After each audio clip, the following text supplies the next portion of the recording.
ada surga.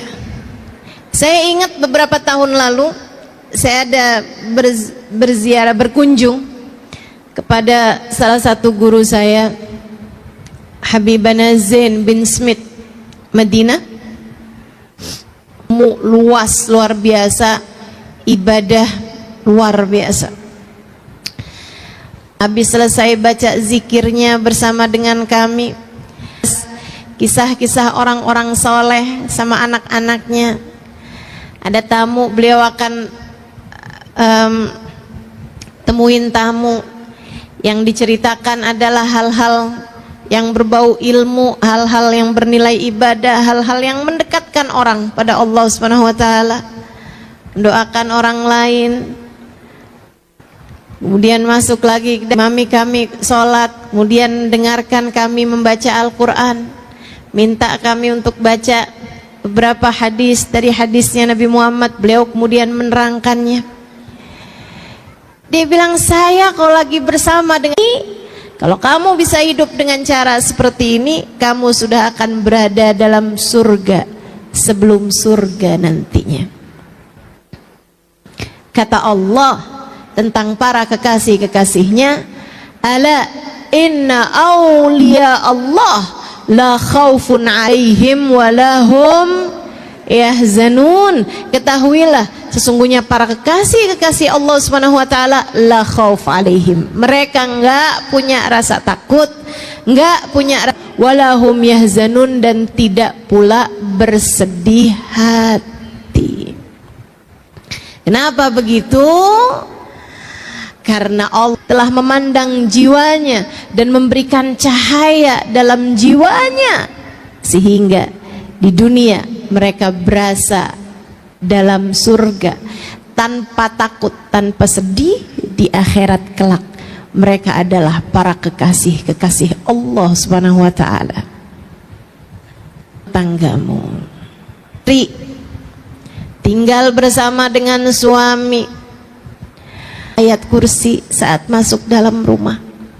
Adakah itu ada dalam rumah tanggamu? Ataukah semua orang yang ada di dalamnya seperti tidak peduli dengan urusan-urusan antara dia dengan Allah Subhanahu wa taala? Saudaraku sekalian saya muliakan, rumahmu ketika di dalamnya ada ayat-ayat Al-Quran yang dibaca akan menjadi penanda bagi para malaikat-malaikat untuk mendoakan rumah tangga mengingat Allah. Ada hati yang sedang tadabbur Al-Quran. Coba dilihat rumahmu gimana? Ada Qur'annya apa enggak? Adakah anakmu membaca Al-Quran di dalam rumah? Enggak Ustazah, soalnya udah gede-gede sibuk sekolah. Bu, kalau kamu lihat anakmu sibuk-sibuk sampai lupa sama Quran, sebelum kamu ngomel-ngomel sama dia, kamu liatin diri kamu, sibukmu dengan apa? Sibukmu dengan apa? Scroll Shopee? Sibukmu dengan apa? Al-Quran. Yuk, mulai kita baca. Nggak apa-apa, biar selembar, 2 lembar, nggak apa-apa. Sore baca apa? Malam sebelum tidur Al-Muluk. Itu sekurangnya ayat Al-Quran yang kita baca. Pagi baca surat Yasin. Kata Nabi, siapa yang kepengen urusannya dipermudah sepanjang hari, awalilah dengan baca surat Yasin. Terutama untukmu yang orang tuamu sudah berpulang ke rahmatullah, atau kaum kerabatmu sudah berpulang ke rahmatullah, pagi-pagi hari hadiahkan untuk mereka surat Yasin. Sebelum baca Yasin, kamu niatkan, ya Allah, Yasin ini saya baca untuk ibu saya yang sudah berada di sisimu, ya Allah, untuk ayah saya yang sudah meninggal dunia, ya Allah, untuk suami saya, ya Allah, yang sudah meninggal dunia. Sebutkan namanya, kemudian mulailah kamu baca surat Yasin. Iqra'u ala mautakum Yasin, kata Nabi Muhammad, bacakanlah Yasin untuk orang-orang yang sudah meninggal dunia di antara kalian. Surat Waqiah di saat sore hari, saudara sekalian. Surat Waqiah surat yang mendatangkan rizki zahir batin. Sayyidina Ibnu Mas'ud ketika mau meninggal dunia mensedekahkan nyaris seluruh hartanya. Ditanya oleh para sahabatnya, wahai Ibnu Mas'ud, kalau semua hartamu kamu sedekahkan, apa yang kamu tinggalkan untuk keluargamu? Beliau menjawab, inni taraktu lahum suratul Waqiah, aku telah meninggalkan kepada mereka surat Al-Waqiah. Aku pesankan kepada mereka untuk selalu membacanya setiap hari, sebab aku mendengar baginda Nabi Muhammad SAW mengatakan, la faqram al-waqi'ah, tidak ada kefakiran bersama dengan surat Al-Waqi'ah. Pengen rezeki lancar zahir batin, jangan jauh-jauh dari baca surat Waqi'ah. Insya Allah malam sebelum tidur, boleh habis maghrib, boleh habis isya, kamu baca surat Al-Mulk, surat Tabarakal Muluk. Saudara sekalian yang saya muliakan, surat Tabarak ini pendek aja 30 ayat, akan tetapi kata Nabi Muhammad, 30 ayat hiyal munji'ah hiyal syafi'ah min adzabil qabr. 30 ayat dia dapat menyelamatkanmu dari segala macam kubur. Biasakan untuk mengerjakan ketaatan di dalam rumah. Ajak anak-anakmu untuk melakukannya. Kasih tahu suamimu untuk dapat melakukannya. Untuk Allah turunkan rahmat sehingga dengannya kamu merasakan ada surga dalam rumah tanggamu. Ketaatan jangan tinggal, sholat berjamaah jangan tinggal. Bu, saya ingat beberapa tahun yang lalu ketika tadi yang saya sampaikan, Habibana Zain bin Smith, guru saya di Madinah, beliau beberapa tahun yang silam masih sering berkunjung ke Indonesia bersama dengan istri beliau yang saat ini sudah meninggal dunia, almarhumah Hubabah Maryam, wanita bijaksana yang saya ceritakan juga di buku Bidadari Bumi yang kedua. Beliau, ibu-ibu saudaraku sekalian, dulu tuh kalau beliau datang ke Indonesia, saya kalau beliau ada di Indonesia kayak berasa ngantor sama beliau. Di pagi sampai sore gitu, sampai malam bahkan saya bersama dengan beliau. Saya menerjemahkan beliau, saya bicara dengan beliau seperti seorang anak yang sedang dididik oleh ibundanya. Alhamdulillah, rahmat Allah begitu besar buat saya. Hubah orang yang datang kepada beliau untuk semacam curhat. Kayaknya itu orang kalau ketemu beliau bawaan pengen curhat aja gitu. Sekarang saya tahu rasanya. Orang juga kalau ketemu saya bawaan kayak pengen curhat aja. Saya pernah telepon saya itu salah sambung. Maksudnya saya mau nelpon orang lain, ternyata kenanya orang lain. Orang yang saya salah sambung telepon itu aja curhat sama saya. Sama perempuan-perempuan yang kebanyakan menceritakan tentang rumah tangganya yang sudah seperti neraka. Bu, saya kasih tahu padamu, itu yang curhat-curhat, yang rumah tangganya berantakan, yang dalam rumah tangganya itu sudah hampir pecah karena sudah tidak ada lagi keharmonisan dalam rumah tangga, dengan segala macam keruwetan, permasalahannya dari suami yang selingkuh, istri yang jatuh cinta dengan laki-laki yang lain, atau bahkan terjerumus kepada hal-hal yang dosa, atau suami yang kemudian jadi dekat dengan narkoba dan seterusnya. Permasalahan-permasalahan yang sangat banyak dalam rumah tangga membuat saya yang waktu itu baru menikah beberapa bulan jadi mikir gitu, apa nggak salah keputusan yang saya ambil ini ya.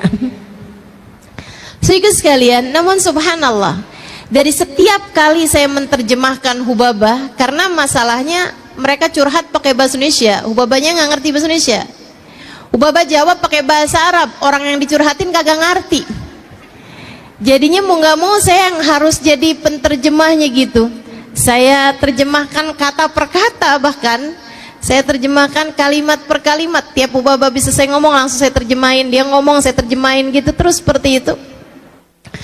Sehingga sekalian saya muliakan, dari begitu banyak pertanyaan-pertanyaan yang ditanyakan balik oleh Hubabah, saya membuat satu kesimpulan. Ada satu pertanyaan yang selalu ditanyakan sama beliau, kalian di rumah sholat berjamaah apa enggak? Dan subhanallah, jawabannya selalu saja tidak. Hubabah tanya balik, tapi kalian sholat? Jadi rupanya yang punya banyak permasalahan dalam rumah tangga adalah orang-orang yang di dalam rumahnya tidak ada sholat berjamaah, ada taat yang ditinggalkan.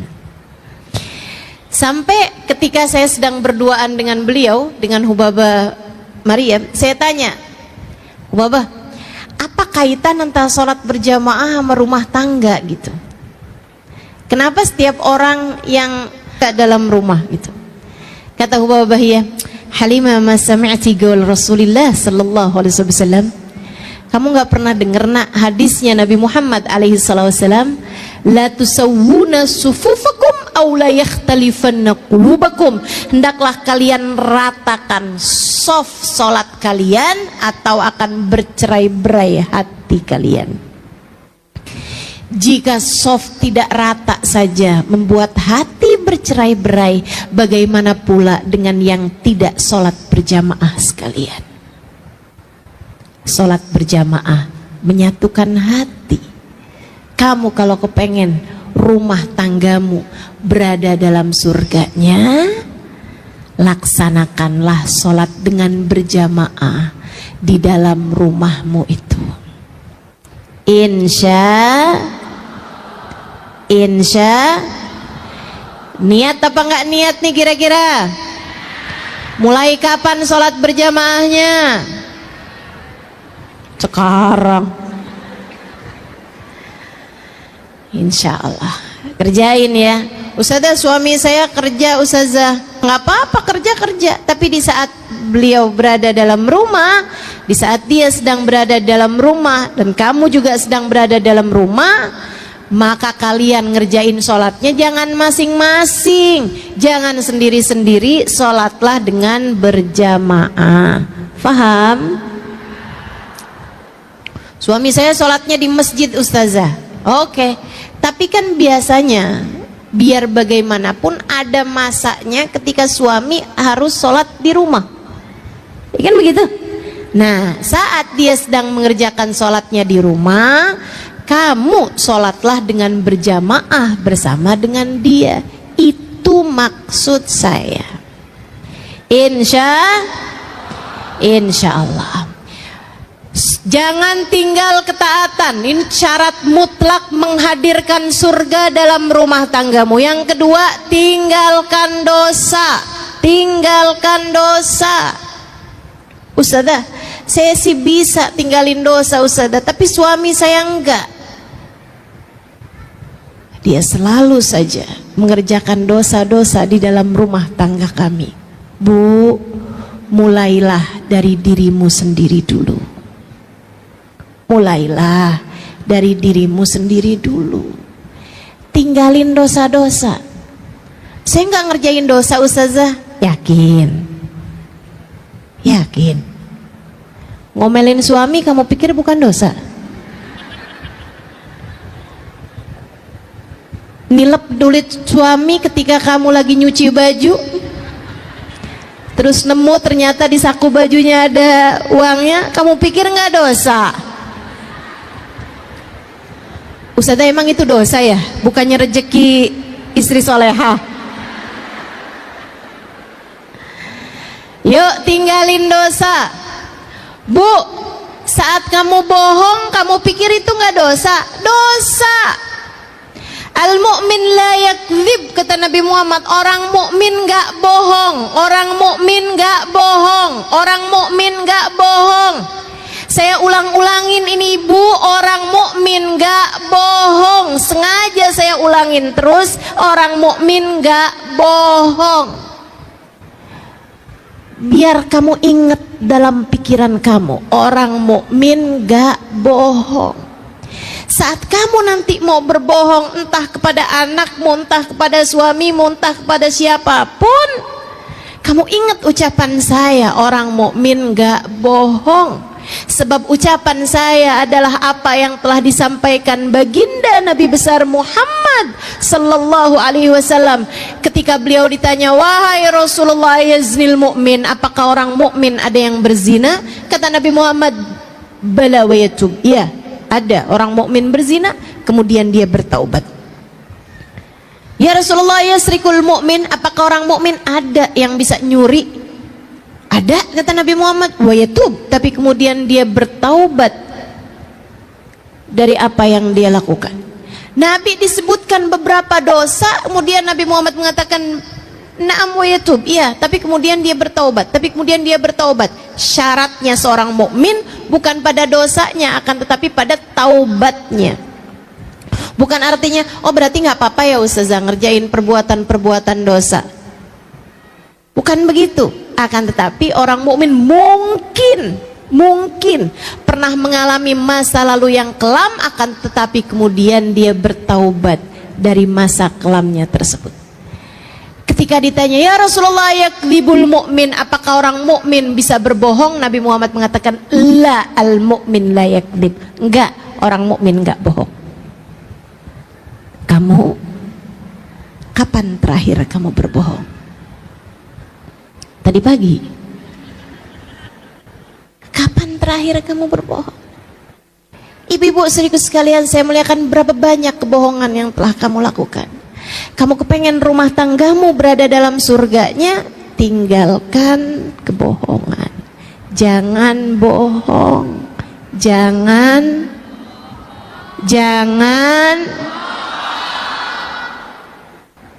ingetin terus ucapan saya ini. Jangan bohong. Ibu-ibu sekalian saya muliakan, tinggalkan dosa-dosa apapun itu. Kamu kecewa karena suamimu telah menduakan hatimu dan sebagaimana mestinya, tidak memberi kepadamu apa yang kamu harapkan, hingga satu hari ketika suamimu sudah tertidur di sampingmu, ada pesan masuk, hai, apa kabar? Dari mantan ketemuan waktu reuni kemarin. Saya sih Bu nggak setuju dah Bu sama acara reunian. Banyak yang CLBK. Ya ampun, saya nyesel nggak kawin sama dia. Sekarang udah punya pom bensin. Bahaya banget. Yuk, akhirnya dapat nih WhatsApp nih. Terus dijawab, baik, alhamdulillah. Kamu apa kabar? Tuh, lanjut dah. Baik. Kamu udah makan belum? Ada urusan apa setengah 11 malam tanyain orang udah makan apa belum? Kamu kemudian lihat suamimu itu, nggak pernah nanyain sih udah makan apa belum. Lah orang makannya barengan. Saudaraku sekalian yang saya muliakan, kemudian berlanjutlah apa yang kamu sebut diawali dengan khianat hati, selingkuh batin. Teman-teman saudariku sekalian yang saya muliakan, ini adalah pintu pembuka untuk sebuah dosa besar bernama zina. Dari saling sapa, kemudian ketemuan, kemudian entah apa yang akan kamu kerjakan. Kamu gak pernah tahu. Setan itu sudah profesional mengganggu hamba-hambanya. Jangan pernah buka pintu untuk masuknya setan di dalam urusan rumah tanggamu. Jangan. Jangan. Bisa jadi laki-laki lain lebih ganteng, lebih perhatian, lebih baik, lebih soleh, tapi dia bukan suamimu. Kunci surgamu tidak berada jalan surga ketika kamu taat baik padanya, jalan neraka ketika kamu menghina dia, ketika kamu tidak memperlakukan dia dengan semestinya. Jangan terbiasa mengerjakan dosa dalam rumah tanggamu. Angkat dah dosa-dosa, tinggalkan dosa. Pasti akan lebih damai, pasti akan lebih harmonis, pasti akan banyak turun rahmatnya Allah Subhanahu wa ta'ala kepada rumah tanggamu. Yang ketiga, teman-teman sekalian, yang pertama tadi apa? Jangan tinggal taat. Yang kedua apa? Berada di dalam surganya dalam rumah tanggamu. Apa kaitannya Ustazah? Apa kaitannya? Ini saya ceritain. Apa kaitannya? Saya punya teman. Dia seorang daiyah, seorang ustazah di Australia. Teman saya kan banyak, Bu, jangan ngiri. Seorang daiyah di Australia. Satu waktu saat kedatangannya di Indonesia, dia cerita. Namanya Ustazah Ummu Abdurrahman. Dia cerita bahwa dia itu berdakwah di Australia dan ada banyak di antara orang-orang yang mulai masuk dalam agama Islam, sehingga dia banyak mentalkin orang-orang. Sering banget datang ke rumah dia, duduk di ruang tamunya. Bahkan di saat dia lagi nggak ada dalam rumah.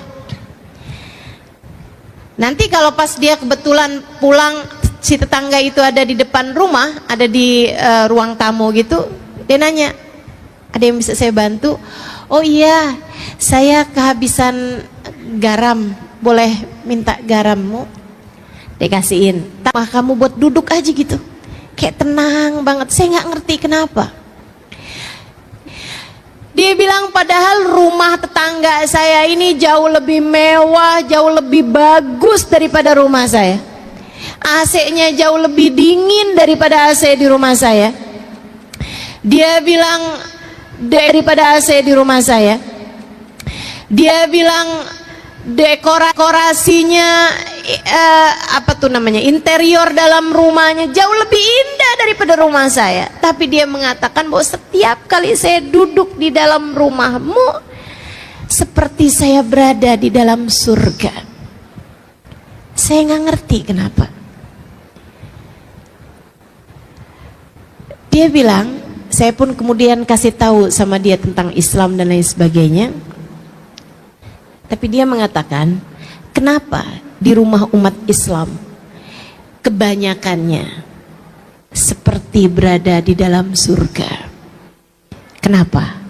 Karena umat Islam dalam hatinya punya cinta kepada Nabi Muhammad. Kenapa begitu? Kenapa kalau orang dalam hatinya punya cinta kepada Nabi Muhammad, kenapa bikin hati orang jadi adem bahkan ketika berada di dalam rumahnya? Karena Nabi Muhammad, Allah mengatakan tentangnya, a'udzubillahi minasyaitonirrajim, wa ma arsalnaka illa rahmatan lil alamin. Dan tidaklah kami utus engkau wahai Nabi Muhammad melainkan sebagai bentuk kasih sayang kami, rahmat kami di atas muka bumi ini. Maka teman-teman saudaraku sekalian, kalau dalam hatimu punya rasa cinta yang besar kepada Nabi Muhammad, senang baca sholawat kepada Nabi Muhammad, bakalan adem hatimu dan bakalan adem pulalah rumahmu. Yang terakhir, kalau kamu kepengen rumah tanggamu jadi tempat turun hujan rahmatnya Allah, menjadikan rumahmu ada surga di dalam rumahmu, saudariku sekalian yang saya muliakan, terakhir, cobalah belajar untuk memiliki akhlakul karimah, akhlak yang baik kepada siapapun. Bangun akhlak yang bagus, bangun akhlak yang baik. Ucapan kasar, kalimat yang menyakitkan hati, tinggalkan.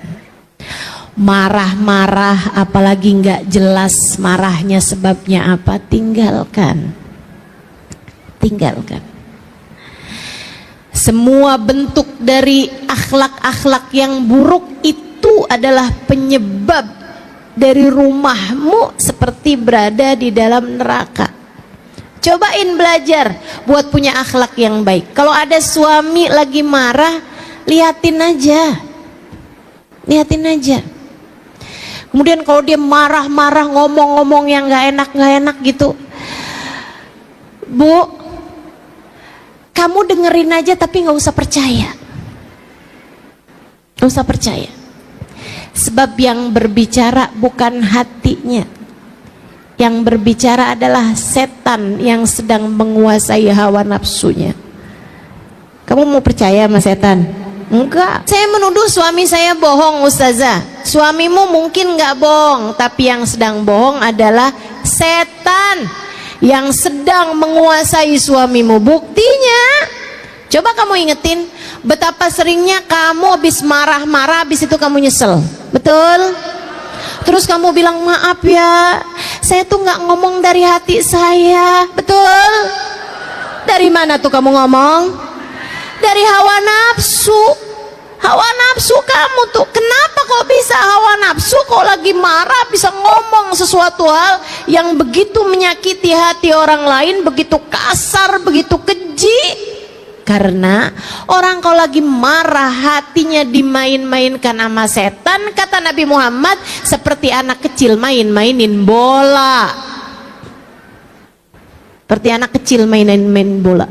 Seperti itu pula lah setan ketika hati kamu lagi marah, dia main-mainkan hati kamu, masukkan hawa nafsu sehingga bikin kamu jadi marah-marah seperti itu. Enak rasanya? Enggak. Enggak enak rasanya. Enggak enak rasanya. Ustazah, tapi kok saya enak ya kalau habis marah-marah? Hati-hati. Kalau kamu merasa saya kok enak ya habis marah-marah, hati-hati. Jangan-jangan kamu sudah bukan lagi seseorang yang sedang dimain-mainkan hatinya oleh setan, melainkan kamu berubah jadi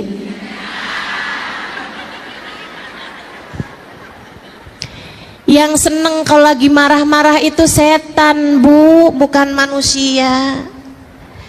Jadi ibu-ibu sekalian yang saya muliakan, yuk bismillah, akhlak kamu diperbaiki sama anak, ngomong yang enak, sama suami ngomong yang enak. Kalau lagi kepengen ngomong yang gak enak, Bu, pamitan aja dulu, pergi wudhu. Kalau wudhu gak mempan juga, pergi mandi. Kalau mandi gak mempan juga, berendam aja dulu. Ustazah bercanda enggak? Saya enggak bercanda. Saya enggak bercanda. Setan itu sesungguhnya kemarahan itu dari setan, dan setan itu terbuat dari api. Tidak ada yang dapat memadamkan api selain air. Maka apabila seseorang di antara kalian sedang marah, segeralah pergi berwudu. Kata Nabi begitu. Kata para ulama, kalau wudu enggak mempan juga, mandi deh kamu. Adem. Kalau kamu udah selesai wudhu nih, kamu ketemuin anakmu, kamu ketemuin suamimu, liatin, udah lebih adem hatinya. Nah kalau belum adem juga, itu dia masuk lagi kamar mandi, mandi dulu aja. Tar tanyain sama suaminya, kamu katanya mau ngomong apaan? Tar, Mama katanya mau bicara sama saya. Mama mau ngomong apaan? Tar nak. Mamanya lagi berendam. Masya Allah. Yuk teman-teman saudara sekalian yang saya muliakan, belajar buat punya hati yang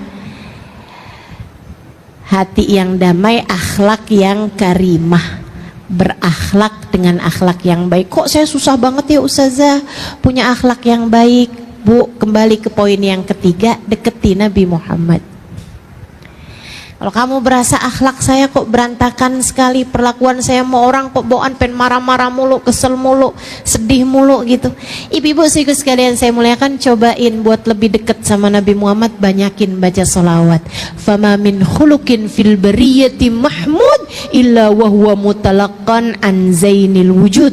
Tidak ada satu sifat terpuji di atas muka bumi ini melainkan semuanya bersumber dari Nabi besar Muhammad sallallahu alaihi wasallam. Lihatin, kalau kamu tambah dekat sama Nabi Muhammad, tambah cinta sama Nabi Muhammad, tambah sering baca sholawat sama Nabi Muhammad, tambah adem hatimu, tambah banyak rahmat yang turun pada hatimu, nanti lama-lama hatimu jadi semakin lembut sehingga akhlakmu jadi semakin mulia, insya.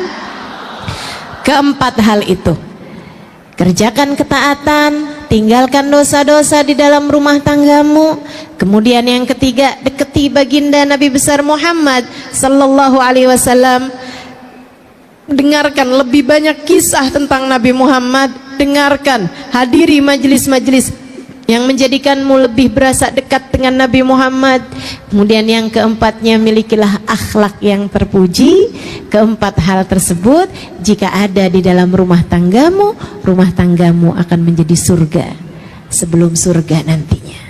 Allah akan turunkan rasa cinta antara suami sama istri, rasa cinta antara orang tua sama anak, rasa cinta antara saudara sama saudaranya, rasa cinta antara teman sama temannya, sahabat-sahabatnya, rasa saling cinta antara tetangga sama tetangganya, rasa saling hormat antara orang-orang di sekelilingnya. Semuanya menjadi sebuah kesatuan hati, menjadi hati yang saling terpaut satu sama lain, tempat turun hujan rahmat Allah Subhanahu wa taala di atas muka bumi ini insyaallah.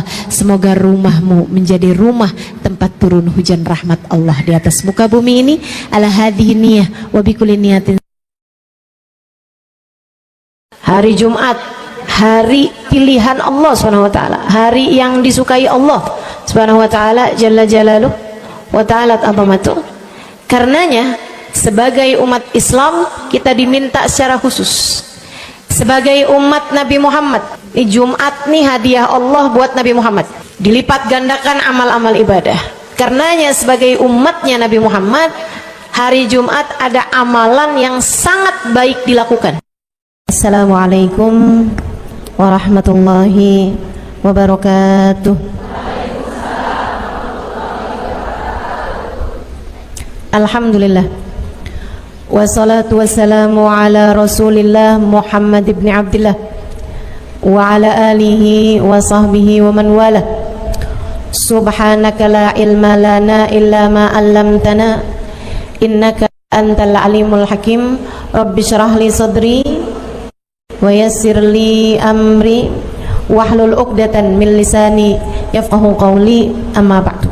Baik, sebelum kita mulai, kita akan baca niat belajar bersama-sama. Mudah-mudahan ilmunya nanti sekali lagi jadi ilmu yang manfaat buat kita sekalian. Bismillahirrahmanirrahim. Nawaitu ta'allum wa ta'lim wan naf'a wal intifa' wal mudzakarah wat tadhkir wal ifadah wal istifadah wal hidza ala tamassuk bi kitabillah wa sunnati rasulillah sallallahu alaihi wa alihi wasallam wa du'a ila al huda wa dilalata ala al khair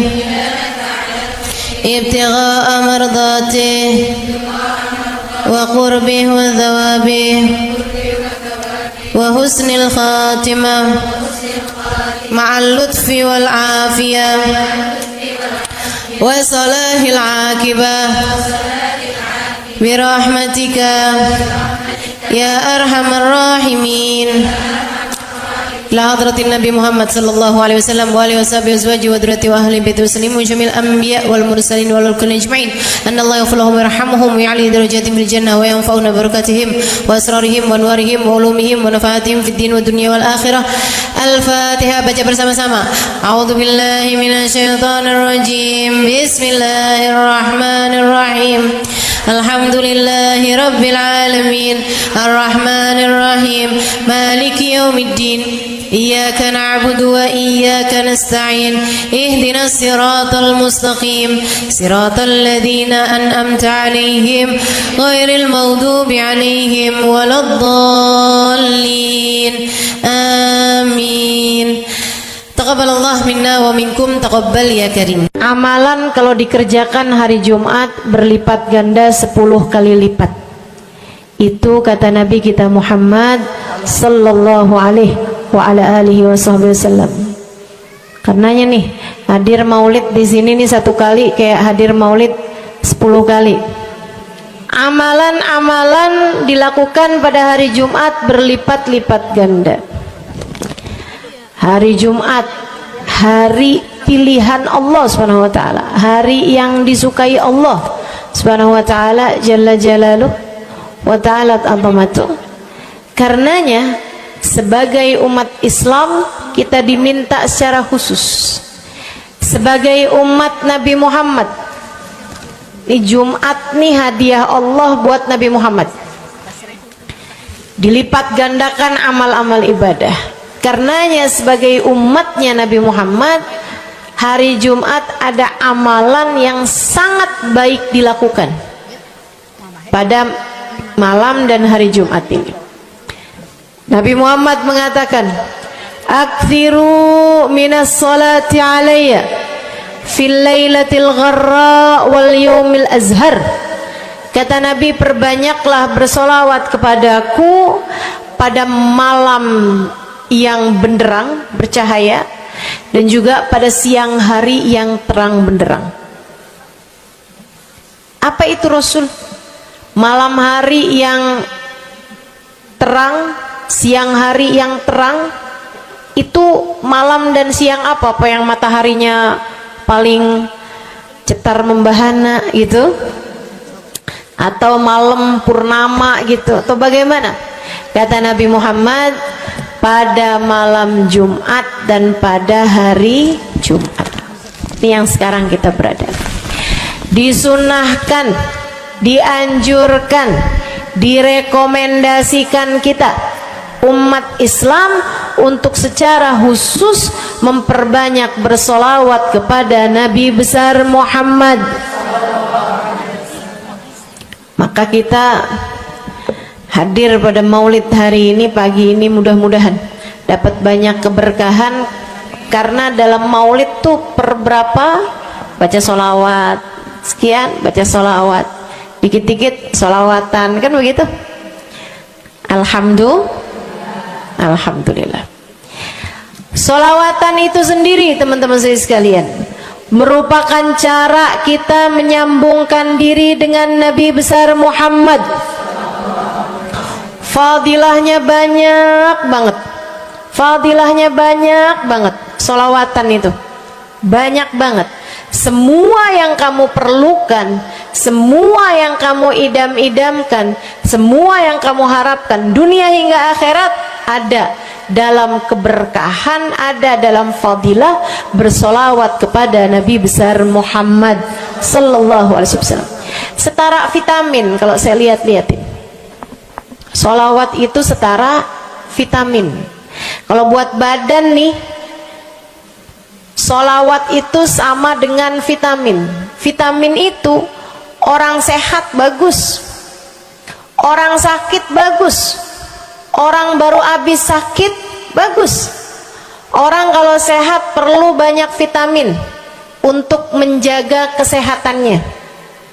Orang kalau sakit perlu vitamin biar cepat sembuh dari sakitnya, kan begitu? Orang kalau baru habis sakit, baru habis operasi, nah itu vitamin mesti perbanyak biar cepat pulihnya. Demikian pula dengan vitamin bagi kehidupan dunia akhirat kita adalah salawat kita kepada Nabi besar Muhammad sallallahu alaihi wasallam. Orang kalau banyak baca salawatnya, insya Allah penyakit-penyakit hati ini mudah-mudahan disehatkan Allah. Penyakit-penyakit pikiran mudah-mudahan disehatkan Allah. Masalah-masalah yang ruwet-ruwet biar jadi pada lancar. Jalan-jalan yang sepertinya buntu mudah-mudahan jadi terbuka. Keadaan-keadaan yang tidak menyenangkan, semoga dengan berkat salawat kita kepada Nabi Muhammad, Allah subhanahu wa ta'ala gantikan dengan keadaan-keadaan yang menyenangkan. Insya Allah. Sholawat banyak benar manfaatnya. Meskipun tentu aja sholawat bukan asal sholawat. Maksudnya gimana Ustazah? Sholawat bukan asal sholawat. Sholawatnya harus ditambahin plus 1 aja minimal. Ada beberapa, tapi seenggaknya 1 aja kamu punya. Sholawat ditambah cinta sama Nabi Muhammad. Sholawat tambah cinta sama Nabi Muhammad. Sholawat yang ketika kamu membacanya diiringi rasa rindu kepada Nabi besar Muhammad. Bukan asal sholawatan kamu sambil nonton sinetron, Allahumma sholli ala Muhammad, Allahumma sholli ala Muhammad, Allahumma sholli ala Muhammad, Allahumma sholli ala Muhammad, Allahumma sholli ala Muhammad. Enggak gitu. Enggak gitu. Sholawat diiringi rasa cinta, diiringi rasa rindu kepada Nabi besar Muhammad sallallahu alaihi wasallam. Itu yang diharapkan untuk dilakukan, sehingga dengan cara itu fadilah-fadilah sholawat yang banyak insya Allah Allah subhanahu wa ta'ala raihkan buat kita. Apa aja? Yuk saya mau ngasih tahu beberapa di antaranya. Banyak masalahnya, saya mau nyebutin beberapa aja di antaranya. 1. Sholawat itu adalah amal ibadah kita yang tidak diwajibkan khusyuk, tidak wajib tahu artinya satu persatu. Jadi andai pun kita membacanya karena riya sekalipun, riya nih mau pamer, misalnya gitu ya, biar orang tahu suara saya bagus. Allahumma salli ala sayyidina Muhammadin tibbil qulubi wa dawaiha wa afiyatil abdani wa shifaiha wa nuril absari wa diyaiha wa ala alihi wa sahbihi wa sallim. Suara saya bagus apa enggak? Saya tadi berasa suara saya bagus, pas dengerin ibu-ibu kayak lebih bagus deh.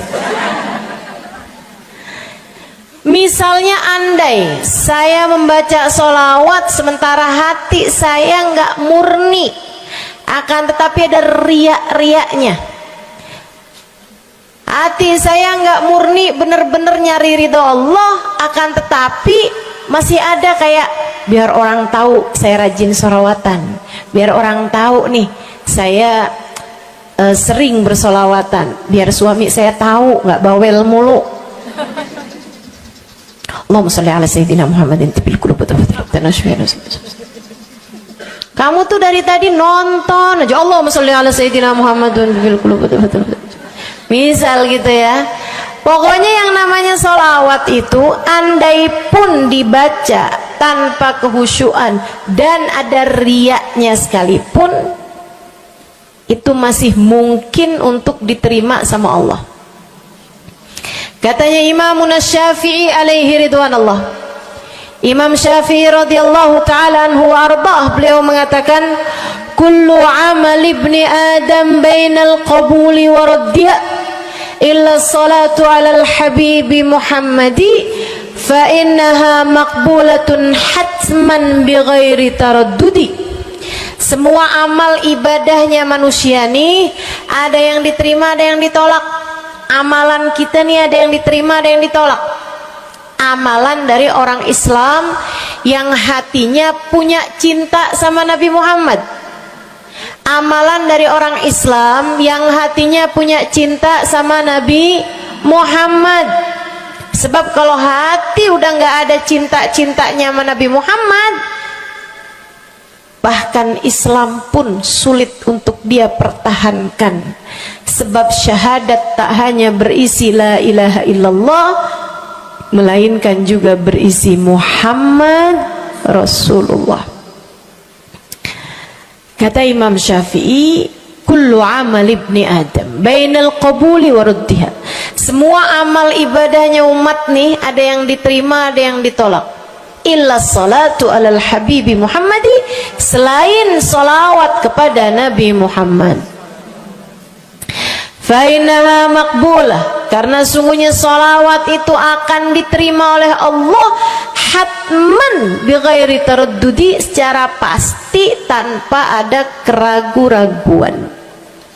Kamu mati bawa iman, salawatmu semua diterima sama Allah.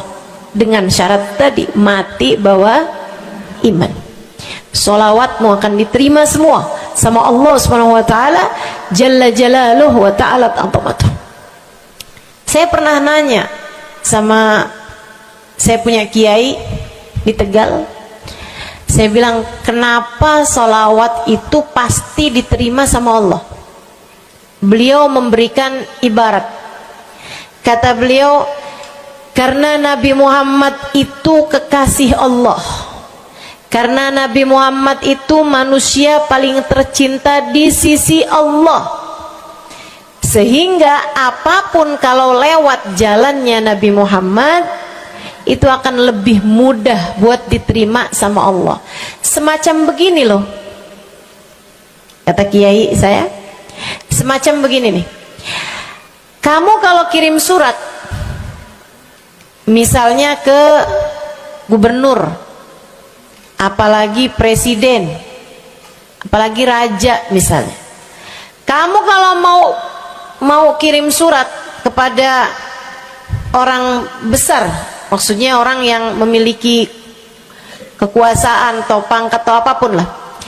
Nah itu kan mau nyampe nya surat tersebut dari kampung nih, minta jalannya dibenerin, mau kirim surat ke gubernur, itu mesti lewat desa, habis desa ke kecamatan, habis kecamatan, kabupaten, habis kabupaten, baru kemudian melewati banyak-banyak pintu untuk bisa surat tersebut sampai. Itu pun begitu nyampe ke gubernur belum tentu dibaca. Betul?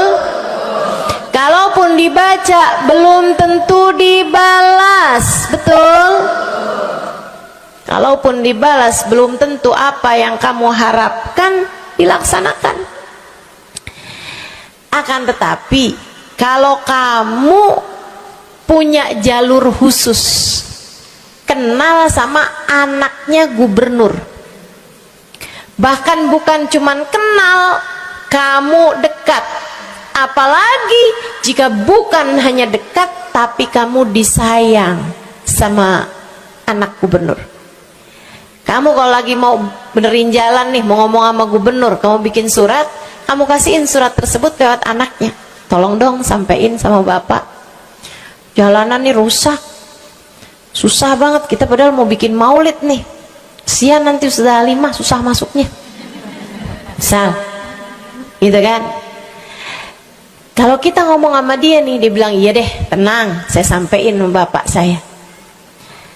Nungguin bapaknya pulang kantor sambil pijit-pijit kaki, kasihin tuh surat, Pak bacain dong Pak, dari teman saya nih, kan begitu.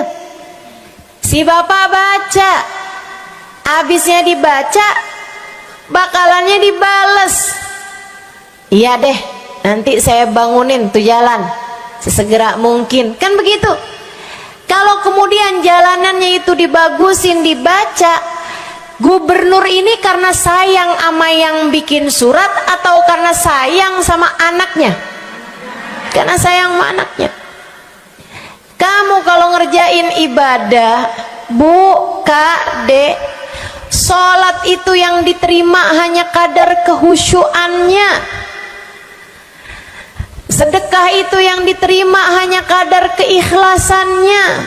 Ibadah-ibadah itu buat diterima hari-hari. Saya pernah baca satu hadis yang diriwayatkan dari Sayyidina Mu'ad bin Jabal. Ternyata tiap langit ada malaikat penyensor amal, tidak akan bisa sampai ke hadirat Allah kecuali jika amal tersebut benar-benar bersih, murni, nggak ada namimah, ngadu domba sepanjang hari tersebut, nggak ada fitnah, nggak ada benci sama salah satu walinya Allah. Buat amal ibadah diterima di sisi Allah itu bukan main susahnya. Meskipun tentu saja walaupun susah kita sih kerjain, tetap aja kerjain. Bukan berarti oh sholat belum tentu diterima, ya udah dah kalau gitu nggak usah sholat. Ya, ibadah mau kita kerjain aja, sholat kita kerjain, semua kita kerjain, meskipun diterima atau enggaknya itu urusan Allah Subhanahu wa taala. Tapi kalau kamu mau tahu, ada amal lulus sensor, atau tepatnya kita nih dikasih sama Allah Subhanahu wa taala karena sayangnya Allah, karena cintanya Allah kepada nabi kita, kita dikasih sama Allah Subhanahu wa taala amalan tanpa sensor, langsung diterima. Apa itu? Sholawat kepada baginda Nabi besar Muhammad. Fa innaha maqbulatun hatman bighairi taraddudi. Sungguhnya sholawat kepada Nabi Muhammad pasti akan diterima Allah Subhanahu wa taala tanpa ada keraguan-raguan. Allah terima sholawat karena cintanya Allah, sayangnya Allah kepada manusia yang kamu bacakan sholawat untuknya, yaitu baginda Nabi besar Muhammad sallallahu alaihi wasallam. Rahmatullah, hubballah, karamatullah ila man yusalli alaih, la ila man yusalli minhu. Allah tuh rahmat, sayang, cinta kepada orang yang dibacakan sholawat kepadanya, sehingga sholawat diterima bukan karena memandang siapa yang membaca sholawat tersebut. Makanya saya sering sholawatan, saya senang sholawatan, saya senang sholawatan, saya senang hadir majelis maulid, saya senang baca maulid, saya senang qiyam bersama-sama. Kenapa? Karena ini adalah amalan yang kayaknya paling pantas buat kita lakukan. Allah kalau mau lihat pelaku amal dulu baru diterima amalnya, waduh, kayaknya nggak lulus sensor nih. Allah kalau mau lihat hati kita dulu, keadaan kita dulu, baru menerima amal ibadah, ya Allah, belum tentu ada amal ibadah saya yang layak diterima oleh Allah. Tapi kita punya sholawat, alhamdulillah. Ada dalil enggak tuh Ustazah sampai sholawat itu semuanya diterima sama Allah tuh? Dalilnya dari mana? Karena nih di negeri kita nih ada, saya pernah dengar Ustazah, di kampung kami ada orang-orang yang jadi anggota GAS. Apa itu GAS? Gerakan anti sholawat. Lah, Serem bener. Ada lagi namain dirinya GAM. Apa saya bilang? Gerakan Anti Maulid. Ya, saya dengernya kesian bener. Kesian bener. Lantas dia mau menghadap Allah bawa amal bekal apa? Bukankah sholawat adalah amalan kita umat Islam yang ketika melakukannya Allah tidak peduli siapa yang membaca sholawat, yang Allah pedulikan adalah kekasih hatinya, kekasih Allah yang dikirimkan sholawat kepadanya, yang disolawatinnya yaitu Nabi besar Muhammad alaihissalam. Dalilnya hadisnya Nabi Muhammad sallallahu alaihi wasallam. Kata Nabi Muhammad, mulailah doa kalian dengan salawat padaku, akhirilah doa kalian dengan salawat padaku, karena sesungguhnya salawat padaku akan diterima Allah. Masakah Allah menerima depan, menerima belakangnya, dan kemudian menolak tengah-tengahnya? Gitu kata Nabi. Diajarin, kamu kalau doa solawatan dulu, ntar abis doa juga solawatan lagi. Biar kenapa Rasul? Biar di awal diterima udah pasti, di akhir diterima udah pasti, tengah-tengahnya nih doa kamu biar diterima sama Allah Subhanahu wa Ta'ala. Artinya bahwa solawat itu memang amalan kita yang akan diterima Allah Subhanahu wa Ta'ala. Andai nggak ada fadilah solawat selain yang ini, saya akan bersolawat. Andai nggak ada fadilah lain nih, nggak ada solawat tuh fadilahnya cuma amal ibadah yang diterima sama Allah, saya mau kerjain. Karena nggak gampang mau nyari amal ibadah yang kita pantas diterima oleh Allah Subhanahu Wa Taala. Bu, sholatmu seberapa mampu buat khusyuk? Hah? Lagi sholat ada tetangga ketuk pintu, dibukain sama anak kita. Itu sebelum dibukain hati kita, ya ampun pada kemana sini?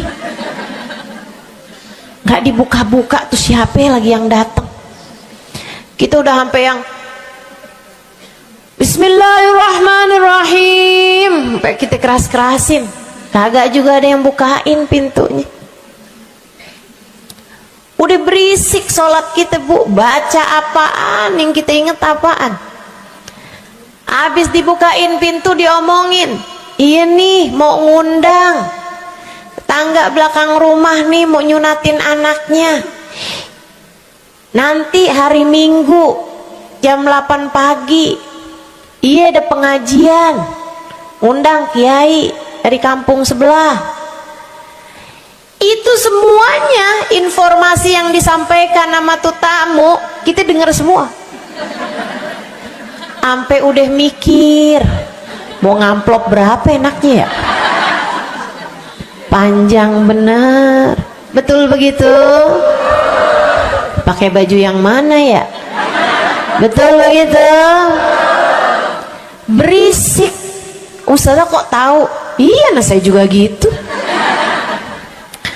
Sholat kita masih bising, sholat kita masih berisik.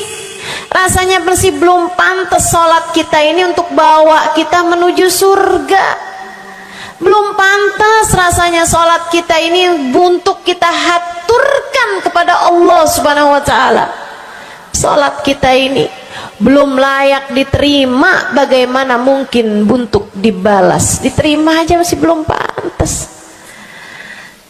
Katanya Sayyidina Hasan Al-Basri alaihi ridwanullah, salah la tahdur fiha al-qalb fahiya ila al-uquba asra. Salat yang hati kamu nggak hadir di dalamnya lebih mendekatkanmu kepada azabnya Allah Subhanahu wa Ta'ala. Na'udzubillah min dzalik. Gimana nih modelannya? Gak bisa kita andalkan sholat kita, meskipun tentu saja kita tetap harus sholat. Jangan tinggal sholat.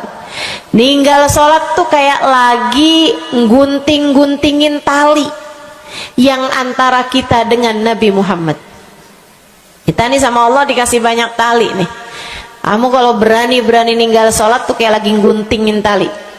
Sekali kerjain, cret, putus. Sekali lagi ngerjain, cret, putus. Ada beberapa tali, udah tuh. Ninggalin sholat beberapa kali dengan kesengajaan, dengan pengetahuan, sangat sulit untuk menyambungkan dirimu dengan baginda Nabi besar Muhammad sallallahu alaihi wasallam yang telah mengatakan sesungguhnya perbedaan antara kita dengan orang non muslim adalah urusan sholat. Jadi itu fadilahnya sholawat.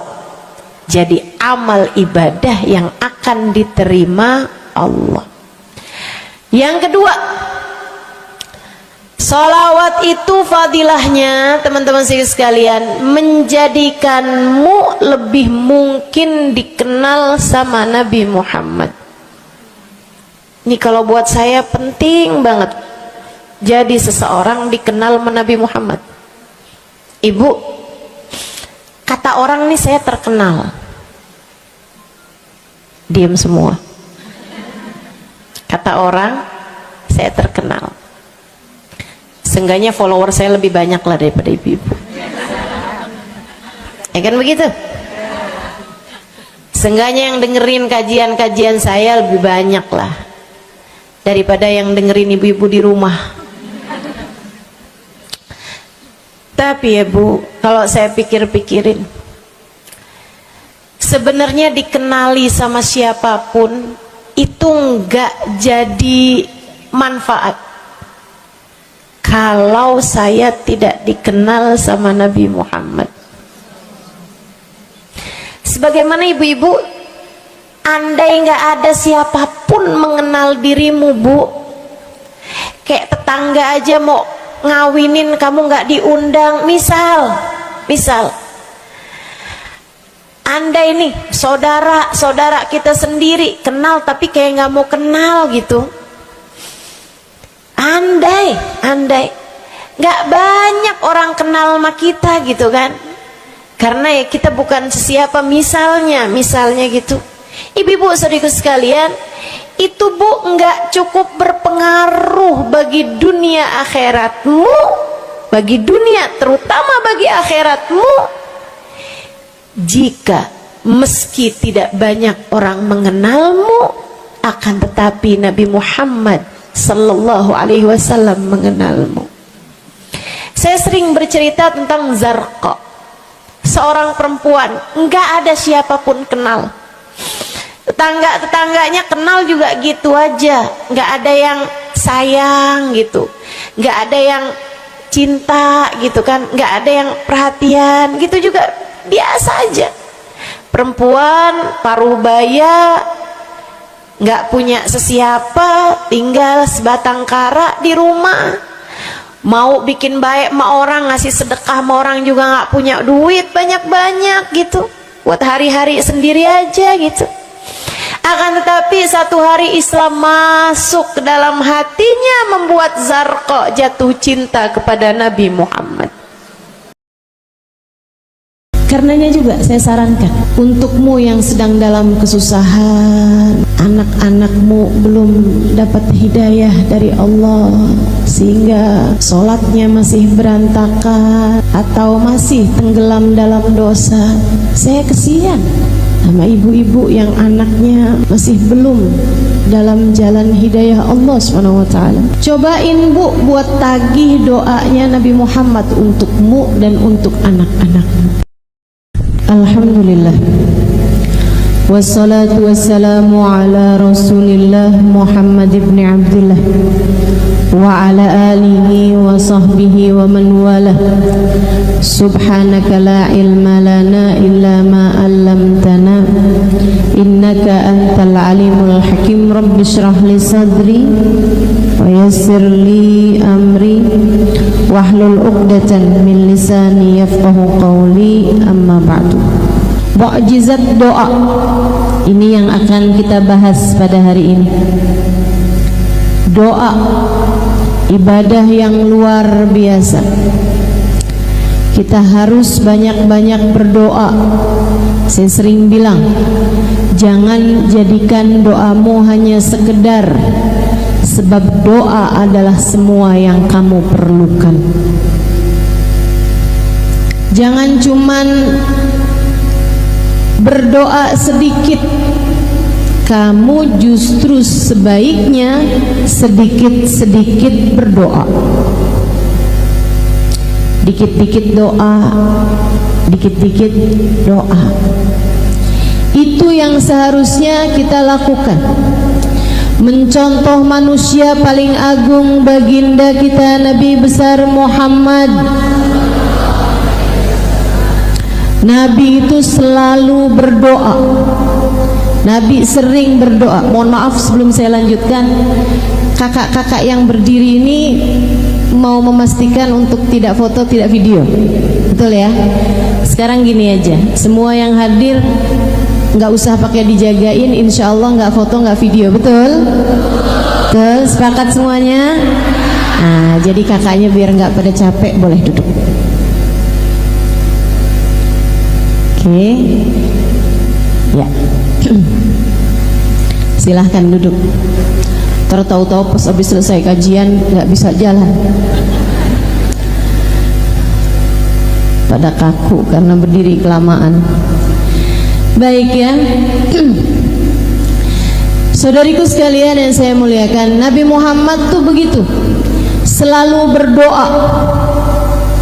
Nabi Muhammad diam-diam berdoa.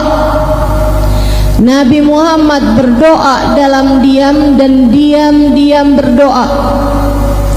Nabi Muhammad banyak doanya sebab beliau sedikit-sedikit berdoa. Ngelihat orang soleh ibadah, Nabi Muhammad doa, ya Allah terimalah ibadahnya. Melihat orang yang ahli maksiat, Nabi Muhammad berdoa, ya Allah karuniakanlah taubat padanya. Nabi Muhammad pernah kecurian sendal. Jadi rupanya maling sendal itu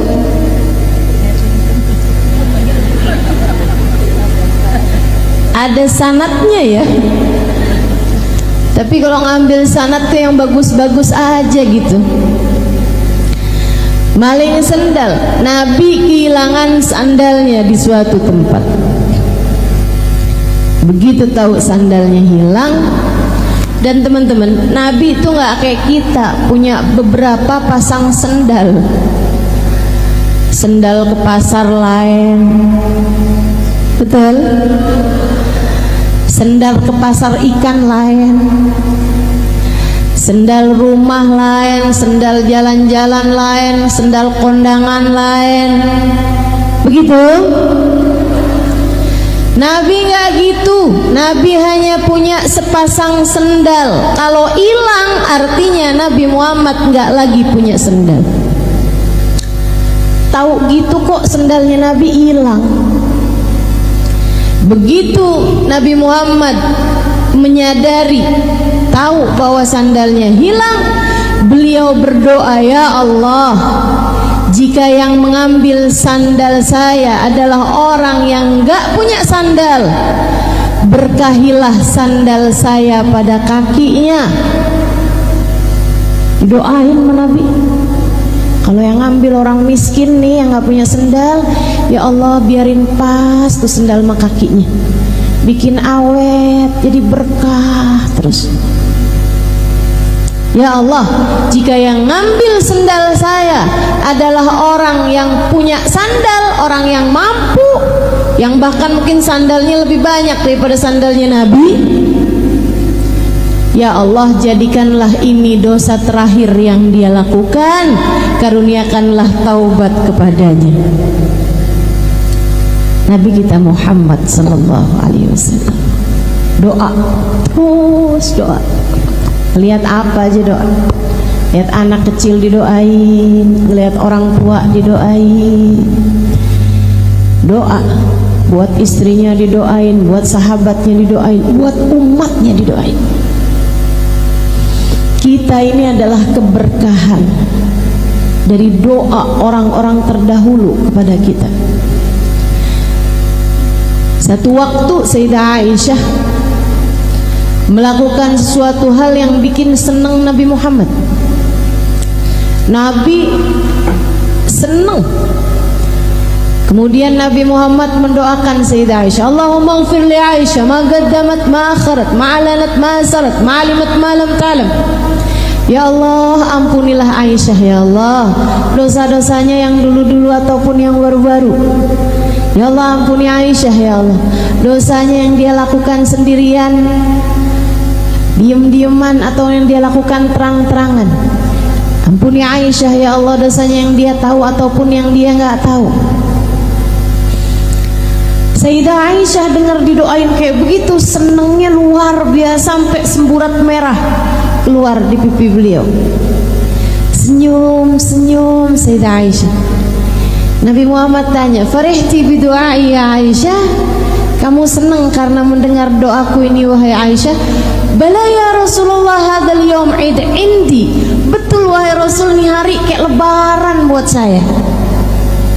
Nabi Muhammad bilang, ya Aisyah, inni da'autu bihadihi da'wah fi kulli laylah li ummati. Aisyah, saya berdoa dengan doa yang seperti ini tiap malam. Sesudah panjang solat Nabi Muhammad, sesudah panjang berdiri Nabi Muhammad, sesudah panjang sujud Nabi Muhammad, Nabi Muhammad membenamkan dirinya dalam doa. Ya Allah, ampunilah. Buat siapa wahai Rasul? Li ummati, untuk umatku. Untuk umat kita nih, umatnya. Keberkahan doa-doanya Nabi Muhammad. Jadi kalau kamu lagi susah, tahu-tahu dikasih kemudahan, kamu pikir karena saya adalah istri yang solehah. Belum tentu. Bisa jadi itu adalah keberkahan dari doa orang tuamu. Bisa jadi itu adalah ijabah dari doa nenek kakekmu. Bisa jadi kamu mendapatkan keberkahan dari doanya Nabi besar Muhammad sallallahu alaihi wasallam. Sebab bagaimanapun kamu adalah bagian dari umatnya. Karenanya juga saya sarankan untukmu yang sedang dalam kesusahan, anak-anakmu belum dapat hidayah dari Allah sehingga sholatnya masih berantakan atau masih tenggelam dalam dosa, kan saya kesian sama ibu-ibu yang anaknya masih belum dalam jalan hidayah Allah SWT.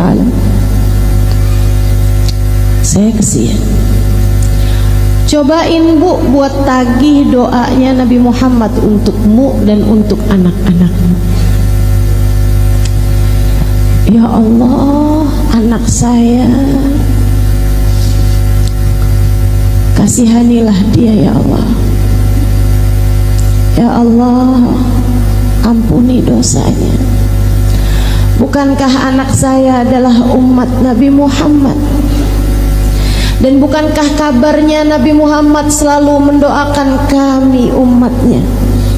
Ya Allah, ampuni dosa anak saya. Tarik dirinya ya Allah, bawakan ke jalan taat padamu. Jangan biarkan ia tenggelam dalam dosa dan kemaksiatannya. Kami mohon padamu ya Allah, sebab kami umat Nabi Muhammad. Kami tahu Nabi Muhammad banyak mendoakan kami. Tagih doa Nabi Muhammad kepada Allah Subhanahu wa ta'ala untukmu. Insya Allah. Hal penting buat kita lakukan dalam hidup yaitu selalu berdoa. sampai jadi kayak mukjizat gitu doa itu, sampai kayak jadi sesuatu hal yang kita kira nggak bisa, kalau dengan doa tuh jadi bisa.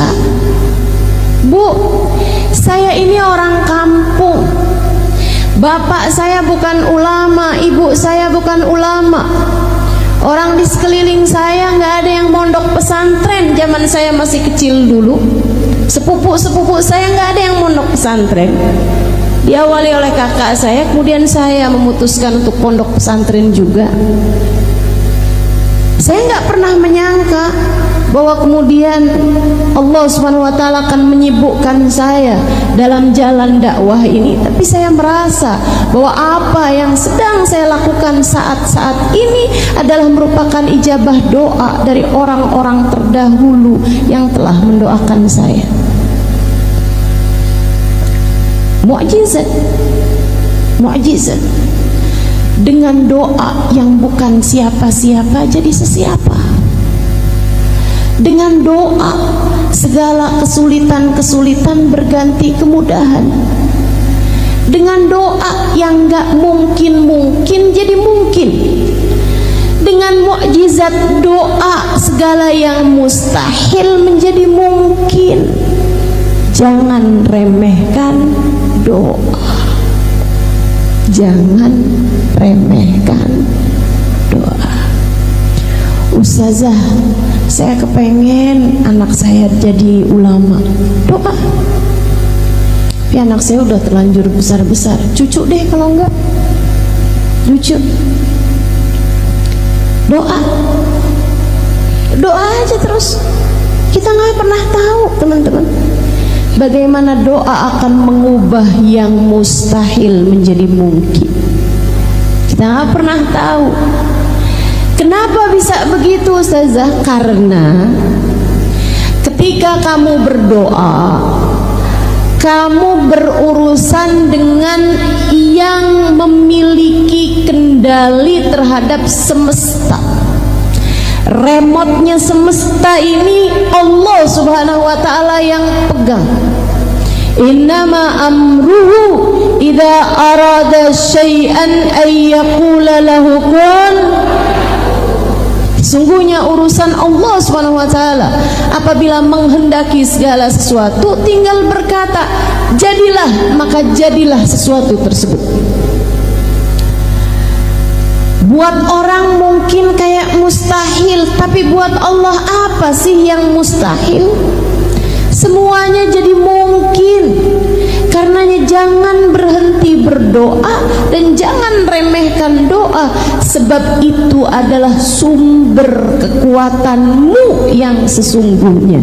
Saya ulangi, doa adalah sumber kekuatanmu yang sesungguhnya. Maka jangan remehkan doamu dan jangan jauh-jauh dari doa. Doa terus, doa terus. Jangan sedikit berdoa, akan tetapi kamu seharusnya sedikit-sedikit berdoa. Insya Allah. Urusan ijabahnya itu insya Allah. Man wufiqa lid-du'a lam yuhramul ijabah, kata Sayyidina Ali. Siapa yang ditakdirkan berdoa, Allah akan berikan kepadanya ijabahnya. Sebab meskipun berdoa itu kayak saya kepengen, saya mau minta sama Allah, saya mau doa sama Allah, kayak kamu gitu yang menghendaki, pada kenyataannya hanya yang dikehendaki Allah untuk berdoa, dia yang akan berdoa. Kita lihatnya kayak kita yang maju duluan baru Allah ijabah, padahal sebenarnya undangannya udah dikasih duluan. Padahal sebenarnya Allah Subhanahu wa Ta'ala menghendaki, maka Allah Subhanahu wa Ta'ala menjadikan hamba-hamba yang diinginkan dekat dengannya dialah yang kemudian akan menyibukkan dirinya dengan berdoa. Makanya ayat tentang doa salah satu dari ayat favorit saya dalam Al-Quran. Salah satu, ada beberapa ayat-ayat yang lain, dan semua ayat-ayat Al-Quran memiliki keindahan-keindahannya tersendiri, memiliki sir-sirnya tersendiri. Tapi kalau saya sebut sebagai ayat favorit saya, karena saya merasa bahwa ayat ini indah, kena buat saya, dan saya rasa itu juga kena buat kamu. Salah satu dari ayat indah, ayat yang kena buat saya adalah ayat mengenai doa ini. A'udzu billahi minasyaitonir rajim. Wa idza sa'alaka 'ibadi anni fa inni qarib. Ujibu da'watad da'i idza da'an. Falyastajibu li wal yu'minu bi la'allahum yarshudun. Wa idza sa'alaka ibadi anni fa inni qarib. Apabila ada hambaku, bukan hambaku, hamba-hambaku, ibad. Apabila ada hamba-hambaku bertanya kepadamu wahai Nabi Muhammad tentang aku, fa inni qarib, katakan padanya sesungguhnya aku dekat. Ujibu da'watad da'i idza da'ani, aku akan mengijabah doa siapapun yang berdoa padaku. Aku akan mengijabah doa dari yang berdoa padaku. Atau aku akan menjawab panggilan siapapun yang memanggil-manggil namaku. Falyastajibu li, maka sampaikan pada umatku, umatmu untuk berdoa dan meminta padaku. Wal yu'minu bi, katakan pada mereka agar percaya padaku.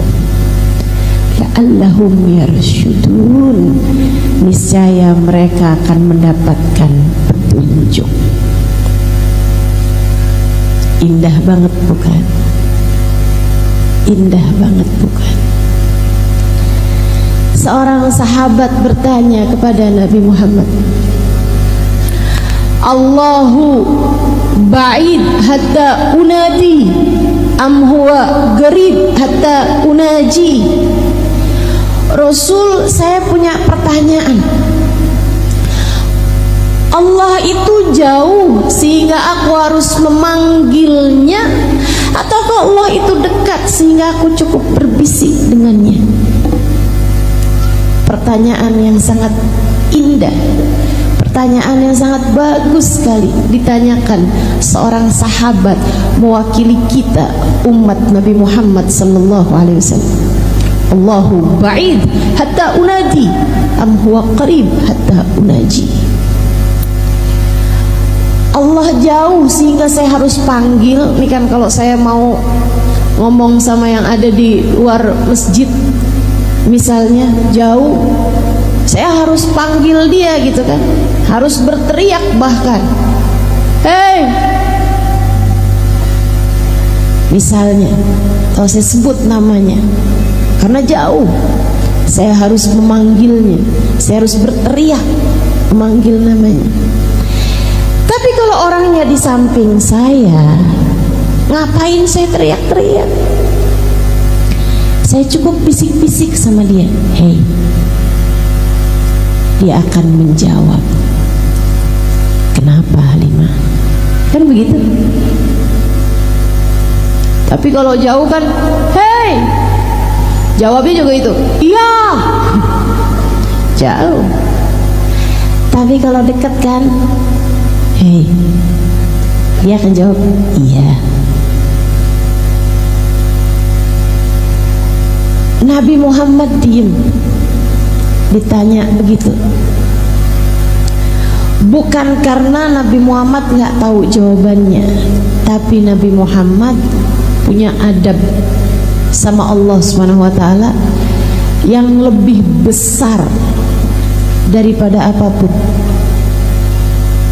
Nabi itu sama Allah adabnya luar biasa. Nabi takut menjawab sesuatu hal yang sebenarnya ada jawaban yang lebih tepat gitu. Gitu ya. Itu Nabi Muhammad yang punya ilmu aja, ilmunya udah punya, udah tahu, udah dikasih sama Allah Subhanahu wa taala. Kalau ditanya tuh nggak asal jawab atau bahkan nggak langsung jawab. Kalau teman-teman juga gitu, seharusnya kita nih jadi umatnya juga kayak gitu. Kalau kamu nggak tahu jawabannya, jangan asal jawab. Ustazah Halimah orang mana sih? Orang Tasik.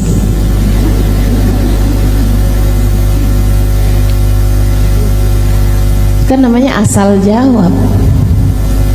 Kalau kita nggak pasti-pasti, jangan jawab. Sehingga sekalian, apalagi kalau ditanyanya perkara urusan hukum tentang Allah, tentang Rasulullah, tentang hukumnya ibadah, tentang tauhid dan seterusnya, tentang agama, ini jangan asal jawab. Nantinya jadi orang-orang yang kata Nabi Muhammad, fadallu wa adallu, mereka pun menyesatkan dan kemudian menjadikan orang lain tersesat. Mereka sesat dan kemudian menyesatkan orang lain. Nabi diam. Saat itulah Allah SWT mengutuskan malaikat Jibril untuk memberitahu kepada Nabi Muhammad jawaban yang ditanyakan oleh sahabat ini. A'udzubillahi minasyaitonirrajim. Wa idza sa'alaka ibadi anni fa inni qarib.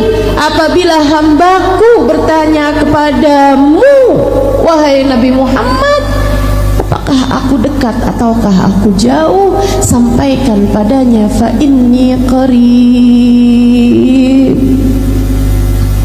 Sungguhnya aku Allah adalah zat yang dekat. Saudaraku sekalian, fakta bahwa Allah dekat adalah sesuatu hal yang sangat melegakan bagi saya dalam hidup saya. Fakta bahwa Allah Subhanahu wa taala adalah zat yang dekat dengan diri kita adalah fakta yang seharusnya membuat kita selalu tenang dalam segala keadaan. Allah dekat dengan kita. Kamu takut dari apa kalau kamu tahu bahwa Allah dekat denganmu? Kamu sedih dari apa kalau kamu tahu Allah dekat denganmu? Ustazah, Allah itu beneran dekat. Dekat. Sedekat apa? Saya kasih tahu. Sedekat apa?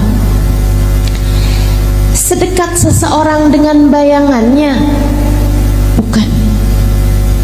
Sebab bayangan akan hilang saat kegelapan.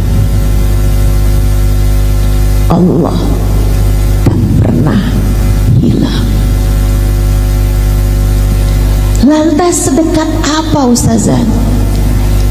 Biarkan Allah sendiri yang menjawabnya. Saya kalau bayangin dekat, sedekat ruh dengan tubuh. Saya kalau bayangin dekat, karena kita nggak bisa gerak, nggak bisa pejam mata, nggak bisa tidur, nggak bisa bangun kecuali dengan ruh yang menempel dalam tubuh kita. Tapi teman-teman, ruh dengan jasad terpisah ketika datang kematian. ketika orang lagi koma, lagi pingsan, nah itu ruhnya tuh pisah dari jasad. Bahkan ketika orang tidur, itu ruhnya pisah dengan jasad. Makanya begitu bangun tidur kita bilang alhamdulillahilladzi ahyana ba'dama amatana ilaihi nusyur. Ya Allah, terima kasih Engkau kembali menghidupkan aku setelah sebelumnya Engkau mematikan aku. Hanya kepadamu lah aku kembali. Sebab kalau kita tidur tuh pisah rohnya dari jasad kita. Enggak terlalu dekat ternyata jasad dengan ruh. Allah menceritakan tentang kedekatan. Ini karena saya senang belajar, makanya saya jadi banyak tahu. Allah ketika menceritakan tentang kedekatan Allah dengan kita hambanya, lihatlah, bacalah, dengarkanlah bahasa Allah Subhanahu wa taala. Kata Allah Subhanahu wa taala, "A'udzu billahi minasyaitonir rajim wa nahnu aqrabu ilaihi min hablil warid." Sesungguhnya aku Allah lebih dekat dengan hambaku daripada ia dengan detak nafasnya sendiri, daripada ia dengan detak nadinya sendiri. Sebab detak nadi tak akan berpisah denganmu. Saat kamu tidur, nadimu tetap berdetak. Saat seseorang pingsan, nadinya tetap berdetak. Bahkan saat seseorang koma, nadinya tetap berdetak. Justru dari kebersamaan detak nadi tersebut itulah para dokter mengkonfirmasikan kehidupannya. Wa nahnu aqrabu ilaihi min hablil warid. Aku lebih dekat dengan hambaku daripada ia dengan detak nadinya sendiri. Saya mudahkan untukmu, ingat-ingat terus, Allah lebih dekat denganmu daripada kamu dengan detak nadimu sendiri. Allah lebih dekat dengan saya daripada saya dengan detak nadi saya sendiri. Enggak ada yang lebih dekat dengan kita daripada kita dengan Allah. Ustazah, tapi kok saya sering lupa sama Allah? Ya kamu. Tapi Ustazah, saya kok nggak ngerasa deket sama Allah? Ya kamu. Tapi kok saya ngerasa jauh gitu Ustazah dari Allah? Ya kamu. Bukan Allahnya, kamunya. Dan itu artinya kamu menyia-nyiakan karunia terbesar yang Allah berikan dalam dirimu. Kamu punya peluang untuk merasakan kedekatan dengan Allah Subhanahu wa ta'ala, tapi kamu kemudian menyia-nyiakannya. Salahmu sendiri. Salahmu sendiri. Ada yang begitu dekat denganmu, malah kamu tinggalkan. Yang gak jelas mendekat kepadamu, malah kamu berusaha untuk mengejarnya mati-matian. Yang membahagiakanmu, menenangkanmu, yang membuatmu bahagia, membuatmu senang, membuatmu tenang, kamu malah meninggalkannya. Yang membuatmu gelisah, membuatmu galau, membuatmu cemburu, membuatmu sedih, membuatmu terluka, kamu malah mengejarnya mati-matian. Siapa yang salah selain dirimu sendiri itu? Allahnya selalu dekat. Bahkan kalau kamu baca sifat-sifatnya Allah dalam Asmaul Husna, teman-teman, Allah itu punya sifat mudad, punya sifat berlawanan. Allah punya sifat yang berlawanan. Allah maha mengampuni, tapi Allah juga maha menghukum. Ada yang diampuni, ada yang dihukum. Kan berlawanan itu. Ini orang dihukum apa diampuni nih? Kan begitu ya? Ada yang dihukum, ada yang diampuni. Allah maha lemah lembut, tapi Allah juga maha latif. Allah juga maha jabbar, qahhar, maha garang, maha kuat, maha kejam. Allah juga maha lembut, maha penuh kasih sayang, tapi juga al-muntaqim, al-jabbar, sifat yang berlawanan. Tapi Allah punya sifat qarib, dekat. Dan silahkan baca Asmaul Husna dari awal hingga akhirnya, tak akan kamu dapati Allah menyebut dirinya dengan ba'id, jauh, gak ada. Artinya Allah tidak pernah jauh darimu. Artinya Allah selalu dekat denganmu. Jangan sia-siakan kedekatanmu dengannya.